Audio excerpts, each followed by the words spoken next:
ব্রাহ্মণবাড়িয়ার কসবা সীমান্ত হয়ে ভারতে ত্রিপুরায় পাচারের সময় 1050 কেজি ইলিশ সহ এক পাচারকারীকে আটক করেছে বাংলাদেশ সেনাবাহিনী। 23 সেপ্টেম্বর সোমবার বিকেলে উপজেলার বিনাউটি ইউনিয়নের আদ্রা এলাকা থেকে একটি পিকআপ ভ্যান সহ এই মাছ আটক করা হয়। এ সময় পাচারের সঙ্গে জড়িত থাকার অভিযোগে সরওয়ার আলম নামের এক তরুণকে আটক করে বাংলাদেশ সেনাবাহিনী।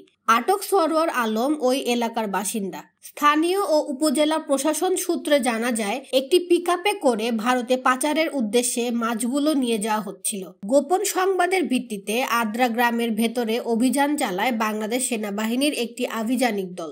এ সময় 1050 কেজি ইলিশ সহ পিকআপটি জব্দ করা হয়। পাচারের সঙ্গে জড়িত থাকার অভিযোগে আটক করা হয় সেই তরুণকে। এই ব্যাপারে কসবা উপজেলা নির্বাহী অফিসার মোহাম্মদ শাহরিয়ার মুক্তার জানান, আটক পাচারকারী সহ জব্দ করা ইলিশ মাছগুলো সেনাবাহিনীর মাধ্যমে থানায় হস্তান্তর করা হয়েছে। কসবা থানার ভারপ্রাপ্ত কর্মকর্তা মনিরুল ইসলাম জানায়, পাচারকারী সরওয়ার আলম সহ জব্দ করা ইলিশ মাছগুলো মঙ্গলবার আদালতে নেওয়ার পর করণীয় জানা যাবে।